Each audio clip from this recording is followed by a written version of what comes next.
शिवराज मंत्रिमंडल पर नजर रखने के लिए कांग्रेस शेडो कैबिनेट बनाने जा रही है। कांग्रेस के इस फैसले के बाद भाजपा भी कांग्रेस पर हमलावर होने लगी है।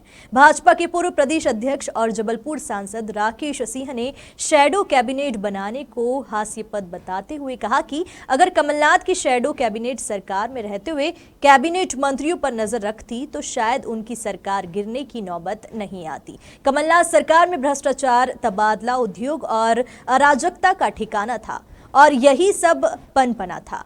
कांग्रेस शेडो कैबिनेट जरूरी बना रही है, लेकिन उससे कुछ भी हासिल नहीं होने वाला। शेडो कैबिनेट बनाने का कांग्रेस का यह हथकंडा सिर्फ खबरों में बने रहने का है।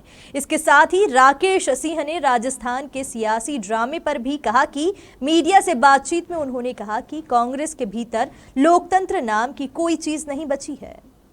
हाल में एक बार बैठक होती है जोन के अंतर्गत आने वाले सभी सांसदों की, महाप्रबंधक और रेलवे की, लेकिन उससे हटकर जबलपुर संसदीय क्षेत्र के डेवलपमेंट को लेकर अनेक वर्षों से मैं महाप्रबंधक पश्चिम मध्य रेलवे और दक्षिण पूर्व रेलवे के साथ बैठता आया हूँ। उसी क्रम में आज की हमारी बैठक थी जिसमें अनेक विषयों पर बातचीत हुई है।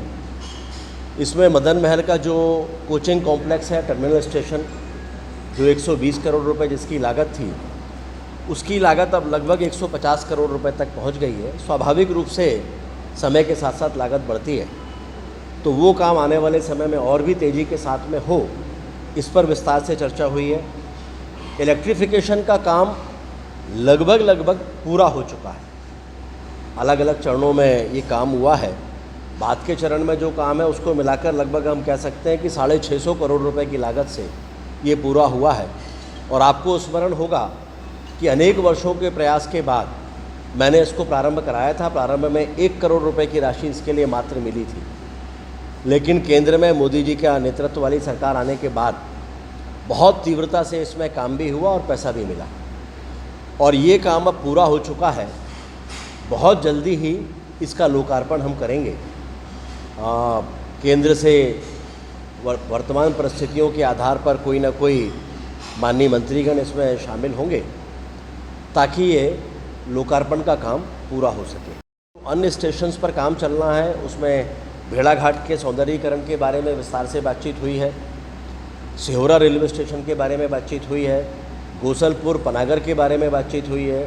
भिटौनी और आधारताल के बारे में भी बातचीत हुई है, जिसमें से गोसलपुर और आधारताल में फुट ओवर ब्रिज बनने का काम चल रहा है। इस साल वो पूरा हो जाएगा। जबलपुर रेलवे स्टेशन बेहतर बने, पिछले कई वर्षों से लगातार इस दिशा में प्रयास हो रहे थे।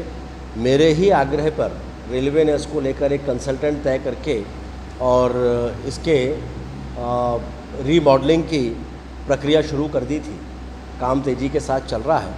जल्दी ही ये काम भी पूरा हो जाएगा और एक अच्छा रेलवे स्टेशन हमको यहाँ पर दिखाई देने लगेगा। जहाँ तक निजी हाथों में स्टेशन देने की बात है, आज की चर्चा में ये स्पष्ट हो गया है कि ऐसी कोई भी योजना रेलवे की फ़िलहाल नहीं है।